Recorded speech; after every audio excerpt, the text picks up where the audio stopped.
బంగారం అంటే ఇష్టమా మీకు? లేదండి. కేజీ బంగారం తీసుకొని పారిపోయింది. టైమ్స్ ఆఫ్ ఇండియా దగ్గర నుంచి, ఏఎన్ఐ దగ్గర నుంచి, పెద్ద పెద్ద పేపర్స్ దగ్గర నుంచి టీవీ ఛానల్స్లో ఎవరి సౌమ్య శెట్టి అనుకుంటూ చాలా మంది మాట్లాడుతూ ఉన్నారు. నార్మల్గా ప్రతి ఒక్కరికి ఒక డ్రీమ్ ఉంటుంది, ఇది అవ్వాలి, నా లైఫ్ నేను ఇలా చూసుకోవాలి, ఇలా ఉండాలి అని. బట్ అలాంటి ఒక డ్రీమ్ చెదిరిపోతే ఎలా ఉందో ప్రస్తుతం నీ పరిస్థితి. నిజంగా సౌమ్య శెట్టి ఇలాంటి ఒక కేసులో ఇరుక్కొని ఎంత ఇబ్బందులు పడుతుంది అని మీకు తెలుసా అసలు?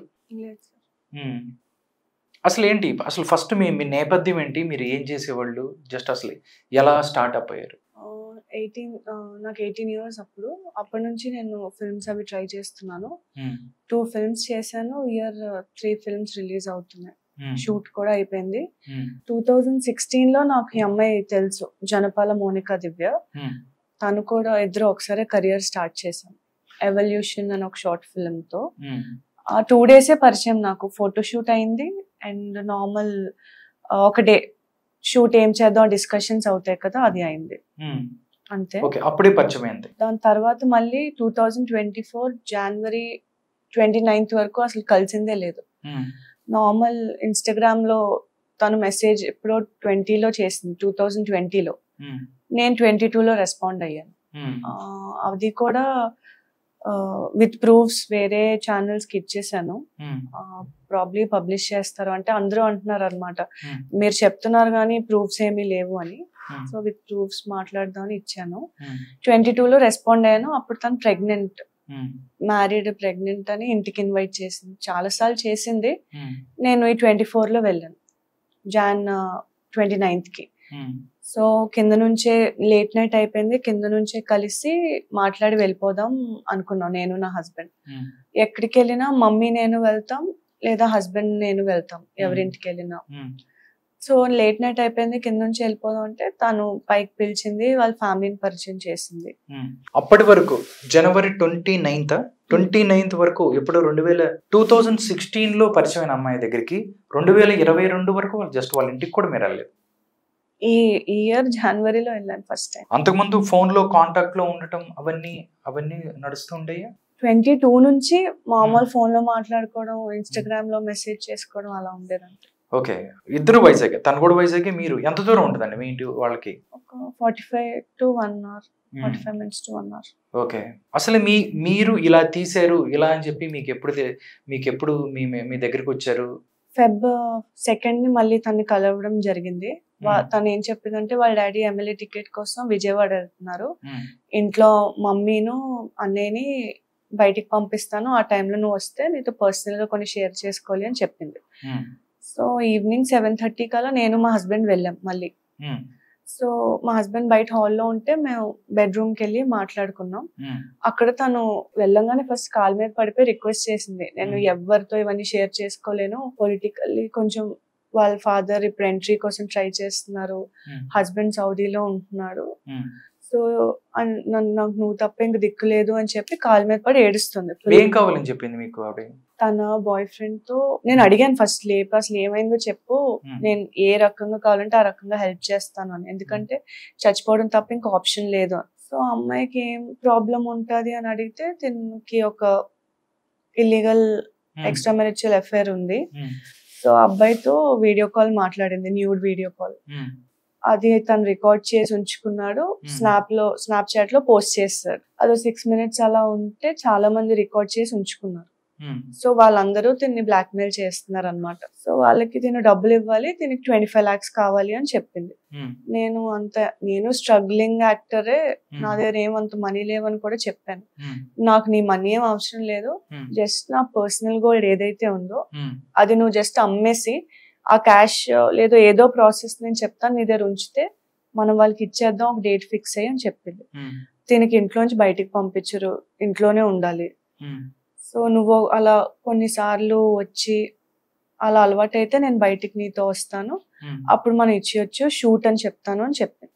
సో అప్పుడు ఏంటంటే తను ఇంకా వినట్లేదు, పాపని చంపి నేను చచ్చిపోతాను, పాప కూడా పేక నొక్కి ఇలా పైకి ఎత్తిసింది. వాళ్ళ మమ్మీ, డాడీ, అన్నయ్య. ఇవంతా జరుగుతున్నప్పుడు లేరు. అన్నయ్య మమ్మీని బయటికి పంపించారు ముందు ఆ చాట్ అవి కూడా ఉన్నాయి. వాళ్ళని బయటికి పంపించేస్తున్నాను మీరు వస్తారని చెప్పింది. సో ఈ డిస్కషన్ మాత్రం ఆ రోజు పిలిచింది నన్ను.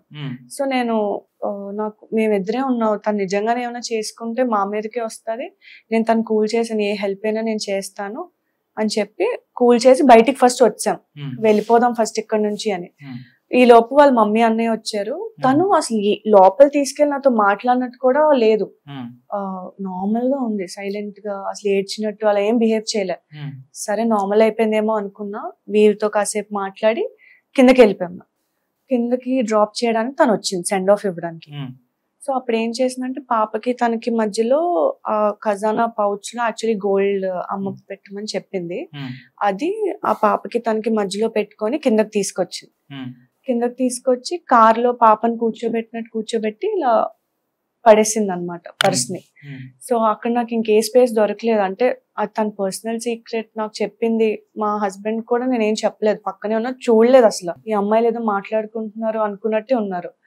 సో అప్పుడు ప్లీజ్ ఎలాగైనా హెల్ప్ చేయని సైక్ చేసింది. సరే చేస్తాను నేను చెప్పాను, వెళ్ళిపోయాం అక్కడ నుంచి.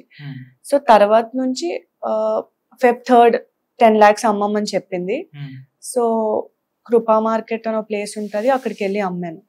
దాని తర్వాత నేను చెప్పాను అనమాట, ఫిబ్రవరిలోనే పెళ్లి అది ఉంది, నేను వెళ్తాను, గోవా కూడా వెళ్తున్నాము ఫ్యామిలీతో ట్రిప్ కి అని చెప్తే, ఇంత షార్ట్ టైమ్ లో డబ్బులు కూడా ఇంకెవ్వరు ఎవరు నాకు తెలియదు ఏ ప్లేస్ లో ఇస్తారో.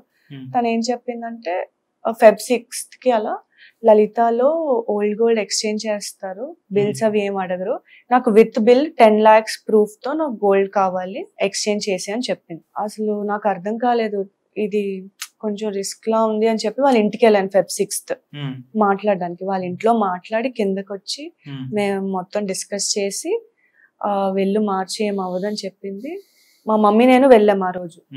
సో లలితాకి వెళ్ళి ఎక్స్చేంజ్ చేసాం 10 lakhs. ఇంకా తనకి 25 lakhs కావాలి కదా, ఇంకొంచెం గోల్డ్ ఉంది, అది 6,10,000 వర్త్ అనమాట. అది లాస్ట్ లో అమ్మాయికి తెలిసింది. ఇవన్నీ ఏంటంటే ఒక పర్సన్ కి ఇవ్వాలని కాదు, ఎవరు బ్లాక్ మెయిల్ చేస్తున్నా నాకు అవి ఏం చెప్పలేదు. సెపరేట్ ఫోన్ మెయింటైన్ చేస్తారు సీక్రెట్ గా. సో తను ఎలా అంటే తను ప్రీ ప్లాన్డ్ గానే ఉంది, ఇప్పుడు నన్ను ఇరికించాక అర్థమైంది కదండి. ఇప్పుడు సాధారణంగా నేను ఒక సమస్యలో ఉన్నానంటే నేను గోల్డ్ అమ్ముకొని ఏదన్నా బయటపడటానికి చూస్తాను, కానీ మిమ్మల్ని ఇరికించాల్సి అవసరం ఏమొచ్చింది? అదే నాకు తెలియదు. ఇలా చెప్పింది, లలితాలో ఎక్స్చేంజ్ చేశాను, ఆ గోల్డ్ ఆ డబ్బులు ఏం చేశానంటే నేను మా మమ్మీ వాళ్ళ ఇంట్లో పెట్టాను. మాకు CCTV లేదు అపార్ట్మెంట్ కి, ఊరు కూడా వెళ్తున్నాం కదా అని మమ్మీ దగ్గర పెట్టాను నేను. అవి ఎంత పెట్టారు? క్యాష్ ఏదైతే ఉందో అండ్ గోల్డ్ ఏదైతే ఉందో అక్కడే పెట్టేస్తాను. తర్వాత షూట్ అని చెప్పి తను ఏదో రోజు బయటకు వస్తాను అనింది. Feb 18th కి గోవా నుంచి మేము రిటర్న్ వచ్చాం. సో మధ్యలో అంతా చాట్ చేసింది, ఈ షూట్ కి అని చెప్పి ఇంట్లో మేనేజ్ చేస్తాను, 2 days మనం బయటకు వెళ్దాము, హైదరాబాద్ బెంగళూరు వెళ్ళి నా లైఫ్ సెటిల్మెంట్ చేసుకుంటాను, సౌదీ వెళ్ళిపోతాను అని చెప్పింది. సో 18th 19th మళ్ళీ వాళ్ళ ఇంటికి వెళ్ళాం, మొత్తం డిస్కస్ చేసాం. ఎలాగైనా పాపకి పాలు మానిపించేస్తాను అని చెప్పి, నీతో 2 days బయటకు వచ్చేస్తాను, సాంగ్ షూట్ ఇంట్లో అదే చెప్తాను అని చెప్పింది. సో ఈ ప్రాసెస్ లో నేను వాళ్ళ ఇంట్లో అలవాటు అయ్యాను కదా, సరే అని చెప్పి ఆ 19th కలిసాం. 19th తర్వాత నాకు హెల్త్ బాగాలేదు. 20, 21, 22 నా మెసేజెస్ కూడా ఉన్నాయి, నాకు లూజ్ మోషన్స్, ఫీవర్, మనం కొంచెం డిలే చేద్దాం షూట్ అని చెప్పి. నేను అదే మా కోడ్ లాంగ్వేజ్ అనమాట, షూట్ అనుకున్నాం కదా, ఫోటోగ్రాఫర్ రెడీగా ఉన్నారు, అలా తను టెక్స్ట్ చేసింది. ఆ 3 days నాకు అస్సలు బాగాలేదు ట్రిప్ నుంచి వచ్చాక. అదే లూజ్ మోషన్స్, ఫీవర్ నే వాళ్ళు మొత్తం మీడియా అంతా వాడారు. నేను అమ్మాయి వీడియో చూసాను, మౌనిక అది కూడా ఆవిడే చెప్పింది, నేను నార్మల్ గా తను వచ్చి వాష్రూమ్ యూజ్ చేసుకుంటానని చెప్పి లోపలికి వెళ్ళిపోయి. మీరే చెప్పండి, ఎవరైనా ఇంటికి వెళ్ళిపోయి 1 hour గోల్డ్ ఉన్న రూమ్ తలిపేసుకుంటే అసలు ఎవరైనా ఊరుకుంటారా? నమ్మింది అనుకోవచ్చు కదా. మోస్ట్ ప్రాబబ్లీ వాళ్ళ ఫాదర్ కి యాక్చువల్లీ పైల్స్ ఆపరేషన్ అయింది సార్. 29th కి నేను కూడా వెళ్ళాను కదా, అప్పుడు కూడా వాళ్ళ ఫాదర్ ఆ రూమ్ నుంచి 15 minutes కోసం వచ్చారు, అంటే మాతో మాట్లాడారు, మంచిగా మాట్లాడారు, అన్ని ఇన్ఫర్మేషన్ తీసుకున్నారు. మేము ఏ కాస్ట్, ఎక్కడ వర్క్ చేస్తున్నావు, తన ఫ్యామిలీ బ్యాక్గ్రౌండ్ ఏంటి, నా ఫ్యామిలీ బ్యాక్గ్రౌండ్ ఏంటి, ఇవన్నీ మాట్లాడుకొని చాలా బాగానే శాండ్విచ్ కూడా ఇచ్చారు అని పంపించారు.